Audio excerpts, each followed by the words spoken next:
Bertemu kembali saudara, pada momen lebaran ini putra Presiden Prabowo Subianto, Didit Hedi Prasetyo, bersilaturahmi dengan 3 Presiden RI terdahulu.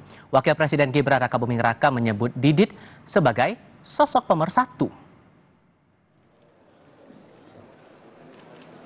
Putra Presiden Prabowo Subianto, Didit Hedi Prasetyo di hari pertama lebaran kemarin bersilaturahmi dengan 3 Presiden RI terdahulu. Saat mendampingi ayahnya, Presiden Prabowo Subianto menggelar open house di Istana Kepresidenan. Didit berlebaran dengan Presiden RI ke-6, Susilo Bambang Yudhoyono bersama keluarga besarnya.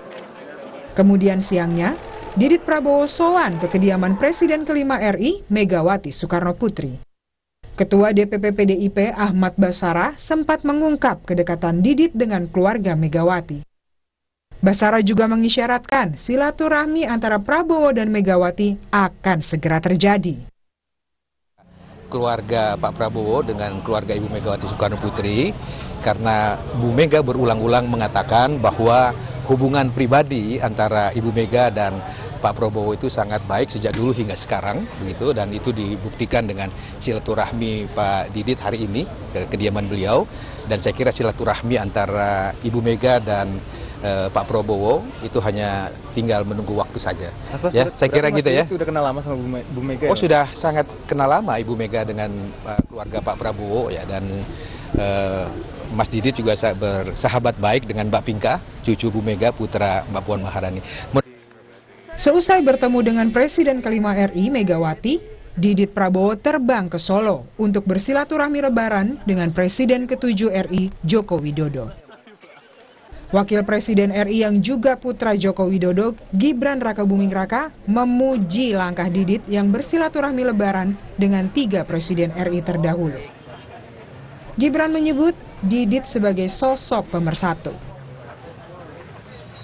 Melihat Mas Didit yang juga sowan ke Bu Mega, Pak Jokowi, terus kemarin ketemu sama anak-anak presiden-presiden. Ya, terakhir kan pada waktu ulang tahun beliau, saya lihat Mas Didit ini selaku putra dari Pak Presiden Prabowo ini sangat harus kita apresiasi. Beliau punya semangat untuk mengumpulkan semua tokoh-tokoh besar, tokoh-tokoh muda, dan saya kira itu hal yang luar biasa sekali. Beliau sowan ke sana kemari, menggandeng anak-anak muda. Saya kira itu hal yang patut diapresiasi. Ada kemungkinan juga Mas Didit akan mengundang para bapak-bapaknya? Boleh banget. Dan saya kira Mas Didit ini adalah tokoh yang bisa diterima semua pihak. Ya. Sebelumnya, Didit Prabowo juga berhasil mengumpulkan putra-putri Presiden RI terdahulu di hari ulang tahunnya 22 Maret lalu. Foto-foto kebersamaan mereka banyak diunggah di akun media sosial putra-putri Presiden RI terdahulu yang hadir di acara ulang tahun putra Presiden Prabowo tersebut. Tim Liputan, Kompas TV. Lalu sejauh mana publik bisa membaca silaturahmi lebaran putra Presiden Prabowo ini? Kami akan bahas bersama dengan para narasumber. Bergabung saat ini anggota Dewan Pembina Partai Gerindra Dhanil Anzar Simanjuntak. Juga bergabung bersama kami juru bicara PDI Perjuangan Guntur Romli dan Direktur Eksekutif Indikator Politik Indonesia Burhanuddin Muhtadi. Assalamualaikum semuanya, selamat malam. Waalaikumsalam. Terima kasih sudah bergabung di momen libur lebaran kali ini. Selamat lebaran semuanya, semoga libur lebaran yang menyenangkan. Terima kasih sudah mau meluangkan waktu berbicara bersama kami. Mas Burhan, begini, terlepas bahwa semua orang ya bisa saja berkunjung dengan siapa saja begitu. Tapi membaca sosok putra Presiden Prabowo ini bertemu dengan 3 mantan presiden terdahulu, apakah wajar kalau publik menangkap ada hal yang spesial di sini? Pertama begini ya, Mas Didit ini putra presiden, center of attraction dalam konteks political power adalah presiden, dan beliau putra satu-satunya. Yang kedua, Mas Didit di antara putra atau putri presiden yang ada di Indonesia itu relatif paling sedikit mengirim ancaman, karena beliau bukan berkarir di politik, dan ini agak berbeda dengan banyak keluarga besar presiden pada umumnya, di mana presiden-presiden kita pada umumnya membangun semacam dinasti politik. Yeah. Nah, Mas Didit tidak bagian dari situ. Jadi agak berbeda misalnya dengan keluarga Ibu Mega, di mana putra-putrinya politisi, keluarga Pak SBY, apalagi keluarga Pak Jokowi, termasuk juga keluarga presiden sebelumnya. Nah, untuk Mas Didit, beliau tidak berkarir sebagai politisi, tetapi sebagai desainer. Jadi dari sisi politik mungkin sedikit mengirim ancaman. Dan ketika Mas Didit aktif mendatangi para presiden dan keluarganya, tentu disambut terbuka, apalagi beliau menjadi putra dari presiden yang sedang berkuasa, yang umumnya punya semacam presidential power yang luar biasa besar. Jadi pada titik itu saya kira apa yang dilakukan oleh Mas Didit itu satu langgam ya, satu tarikan nafas dengan bapaknya. Bapaknya itu kan Pak Prabowo itu kan bukan terlalu ya, sangat menganggap penting arti sebuah persatuan elit, rekonsiliasi elit. Meskipun tentu saya punya kritik karena ini juga bisa menutup pintu checks and balance ya. Tapi di sisi lain, lepas dari soal kritik terhadap minimnya oposisi karena kuatnya ambisi untuk mempersatukan elit, tetapi karakter ini satu tarikan nafas dengan Pak Prabowo yang tadi cenderung pengen merangkul semua lawan politik. Nah, ini yang saya lihat ya dari roadshow atau safari politik Mas Didit ke banyak tokoh-tokoh politik kita sekarang. Oke, itu satu pandangan. Tapi di sisi lain juga Bang Daniel, yang ditangkap bahwa dalam berbagai kesempatan kan Pak Prabowo bilang bahwa semua mantan presiden ini perannya sangat penting, sehingga ada yang menangkap bahwa seharusnya kan Pak Presiden langsung yang bertemu dengan para mantan presiden ini. Kenapa pada akhirnya Mas Didit yang seperti menjadi penengah pertemuan antara Pak Prabowo dengan Bu Mega, kemudian sebelumnya sempat ada pertemuan juga dengan Pak SBY saat open house, terus berlanjut lagi dengan pertemuan dengan Pak Jokowi ke Solo, Jawa Tengah. Kenapa nggak presiden langsung saja yang bertemu? Tapi jawabnya nanti, kita jeda azan sebentar 3 menit, kita akan segera kembali melanjutkan diskusi sebentar lagi. Kita ke sorotan lainnya, saudara. Warga Gaza berduka atas tewasnya seorang jurnalis Palestina bersama istri dan anak-anaknya akibat serangan udara Israel. Jurnalis Palestina Radio Al-Aqsa Muhammad Saleh ditemukan tewas bersama istri dan ketiga anaknya di dalam rumah akibat serangan udara Israel yang menghantam rumah mereka di Khan Yunis. Tempat tinggal mereka runtuh total, menyisakan puing-puing dan catatan sekolah anak-anak. Warga pun memindahkan jenazah para korban dan dibungkus di kantong jenazah.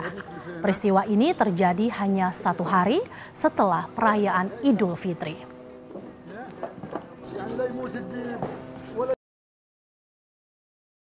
Kita ke informasi lain, saudara. Penyelidikan terkait kasus pembunuhan Juwita, jurnalis di Banjarbaru, Kalimantan Selatan, dilanjutkan dengan meminta keterangan pihak keluarga korban. Keluarga Juwita meminta agar penyidik Denpom AL Banjarmasin memeriksa kembali semua CCTV di sepanjang rute korban ditemukan. Keluarga juga minta untuk dilakukan pemeriksaan DNA karena ada dugaan terjadi tindak kekerasan seksual.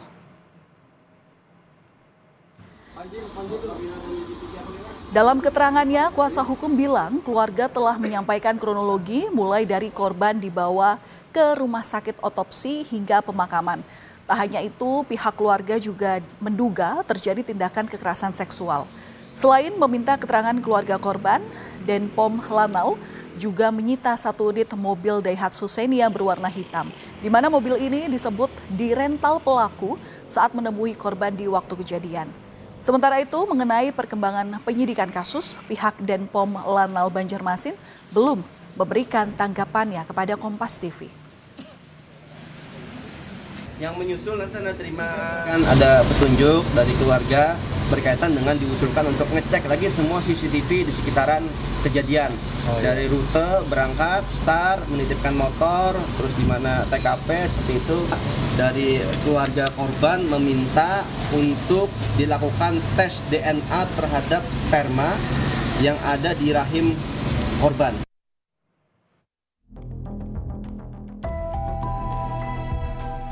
Kasus pembunuhan jurnalis asal Banjarbaru Juwita kini sudah naik ke tahap penyidikan. Sabtu 29 Maret lalu, Polda Kalimantan Selatan menyerahkan berkas dan barang bukti kasus pembunuhan Juwita ke Polisi Militer Denpom Lanal Banjarmasin karena lokasi dan waktu kejadian berada di wilayah hukum Lanal Banjarmasin. Selanjutnya Pom Lanal akan bekerja untuk mengungkap motif dan tersangka. Dari penyelidikan ini sudah naik ke tingkat penyidikan. Ya. Jadi sekali lagi kami mohon rekan-rekan wartawan bersabar, pimpinan kita tetap bahwa yang bersangkutan instruksinya adalah dihukum yang seberat-beratnya. Sebelumnya, Polres Banjarbaru sudah memeriksa 5 saksi, namun belum termasuk terduga pelaku. Kini, pihak keluarga korban meminta Denpom Lanal Banjarmasin mengusut serius kematian Juwita yang berdasarkan hasil otopsi ditemukan banyak luka memar di tubuh korban. Kesimpulan dari dokter forensik itu ini murni pembunuhan. Jadi kesimpulan otopsinya adalah pembunuhan satu. Yang kedua, hasil otopsinya itu lagi ya tadi adanya memar lebam di kemaluan korban. Kasus pembunuhan Juwita yang terjadi pada 22 Maret lalu sudah mendapat atensi dari petinggi TNI. Beberapa waktu lalu, Kapuspen TNI berjanji bila terduga pelaku yang merupakan anggota TNI AL terbukti terlibat, maka harus dihukum seberat-beratnya. Tim Liputan, Kompas TV.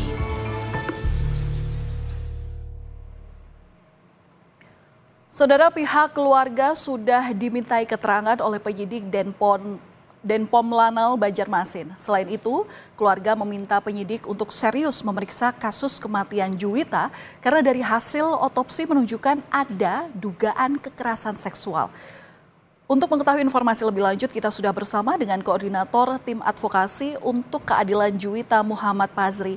Selamat petang, Pak Pazri. Ya, petang Mbak Valen. Iya Pak, kemarin sudah dimintai keterangan pihak keluarga termasuk juga ada 5 saksi. Sejauh ini apakah sudah ada perkembangan dari hasil penyidikan yang sudah dilakukan oleh Denpom Lanal Banjarmasin? Ya, kemarin ada 2 orang saksi kembali diperiksa di tanggal 2 April 2025. Nah yang selanjutnya dari keterangan saksi itulah ada perkembangan-perkembangan yang kami dapatkan, temuan, dan juga kami bisa melihat beberapa hal yang sudah dilakukan oleh penyidik, termasuk juga dilakukan penyitaan alat bukti. Jadi ada 14 alat bukti yang sudah disita. Jadi dari kemarin itu juga kami menemukan beberapa hal yang sifatnya dari awal kronologis kejadian di tanggal 22 Maret 2025 sampai dengan dilakukannya otopsi. Jadi ada beberapa hal yang sifatnya kami memberikan masukan kepada penyidik. Jadi kami memberikan masukan kepada penyidik, polisi militer Denpom Lanal agar mereka benar-benar melakukan penyidikan secara menyeluruh, sama halnya dengan yang kami sampaikan sebelumnya untuk melakukan pengecekan kembali kepada semua CCTV yang dilalui oleh tersangka dengan korban. Yang selanjutnya lagi berkaitan dengan adanya hasil otopsi yang menurut kami juga perlu didalami lebih jauh seperti itu.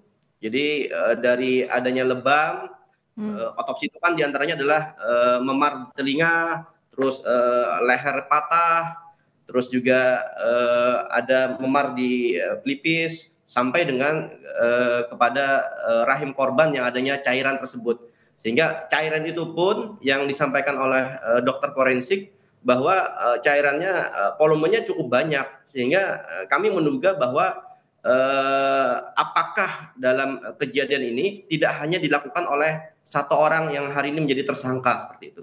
Ya, ada dugaan kekerasan yang ditemukan oleh pihak keluarga. Nah, ini apakah bisa dijelaskan kemudian kenapa keluarga bisa dikatakan meminta agar penyidik ini melakukan penyidikan ulang? Apakah dalam rentengan penyelidikan ini sebelumnya tidak dilakukan? Ya, kami membaca dari timeline waktu ketika korban ini meminjam motor kepada kakak korban. Jadi dari jam 10.30 lalu jam 13.00 itu sudah selesai kami anggap kejadian berdasarkan beberapa petunjuk CCTV. Lalu dari tersangka itu pulang jam 16.00 pesawat dari Banjarmasin ke Balikpapan menggunakan nama orang lain seperti itu. Dari rentetan kejadian itu kami menduga bahwa tidak dimungkinkan dilakukan oleh satu orang. Tidak dimungkinkan dilakukan oleh satu orang, khususnya tersangka yang hari ini sudah ditahan.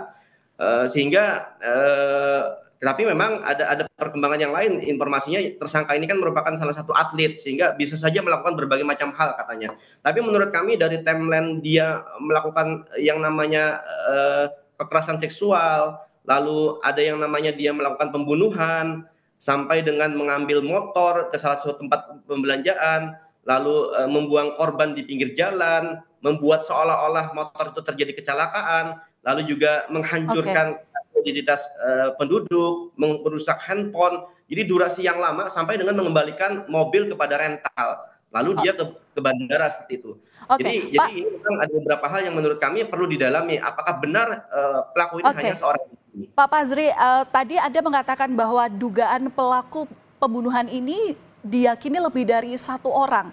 Nah ini maksudnya gimana dan berarti arah dugaannya mengarah kemana? Ya memang dari pengakuan dari tersangka, dia hanya seorang diri. Tapi dari kami melihat secara medisnya, hasil dari otopsi yang diterima keluarga ini kan dijelaskan oleh dokter forensik ketika setelah selesai dilakukan otopsi. Lalu dokter forensik menjelaskan direkam Bapak Len. Nah dari rekaman itu kami dengarkan bahwa ada yang namanya cairan, jadi cairan di rahim korban yang volumenya itu cukup banyak,